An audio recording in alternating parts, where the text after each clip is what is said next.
नमस्कार, ज्योतिष जायका किचनमध्ये आज आपण सकाळच्या नाश्त्यासाठी पोह्यांपासून अगदी झटपट असा कुरकुरीत नाश्त्याचा एक पदार्थ बघणार आहोत।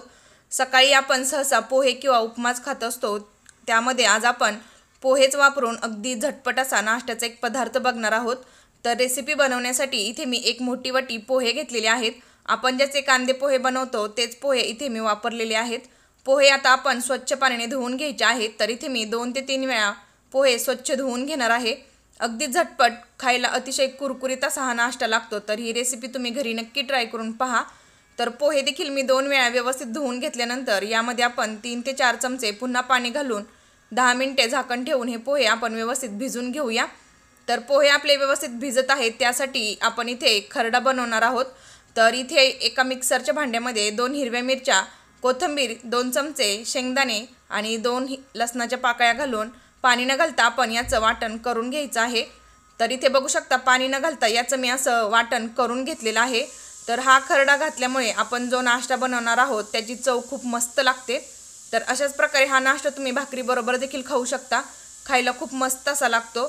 तर यामध्ये मी काही भाज्या देखील घालणार आहे। तर इथे मी गाजर, शिमला मिर्च, कांदा आणि कोथिंबीर कट करून घेतलेली आहे। भाज्या तुम्ही तुमच्या आवडीच्या कोणत्याही यामध्ये घालू शकता। 10 मिनिटांनंतर पोहे देखील आपले व्यवस्थित भिजलेले आहेत। आता हाताच्या मदतीने हे पोहे आपण अगदी बारीक असे चुरून घ्यायचे आहेत। चुरून घेतल्यामुळे आपण यामध्ये जे काही बाकीचं सामान घालणार आहे ते व्यवस्थित मिक्स होईल। तर इथे बघू शकता 2 मिनिट आपण हे व्यवस्थित पोहे चुरून घेऊया।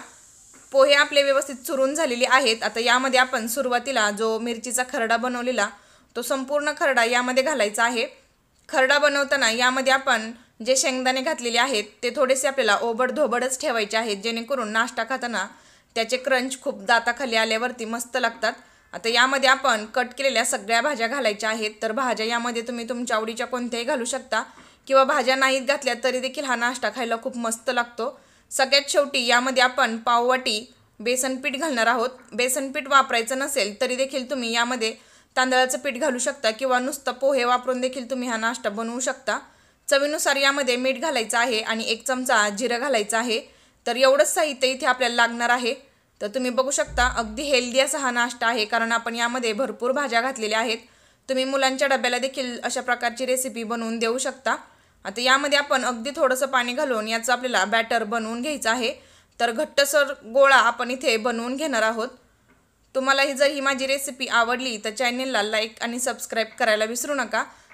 तर इथे बघू शकता आपण व्यवस्थिताचा पीठ आपण मळून घेऊया।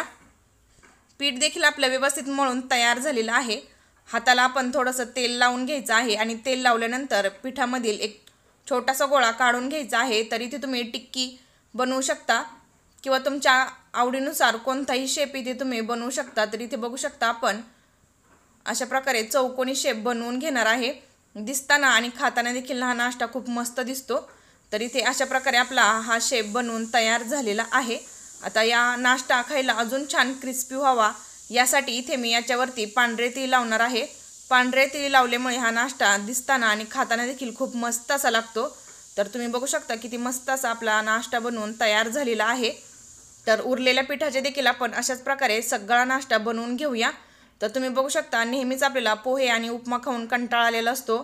काहीतरी वेगळं जर खायचं असेल तर तेच साहित्य वापरून आज आपण अगदी झटपट असा कुरकुरीत नाश्त्याचा पदार्थ बनवलेला आहे। तर इथे मी सगळा नाश्ता बनवून घेतलेला आहे। यावरती मी थोडेसे चिली फ्लेक्स लावून घेतलेले आहेत।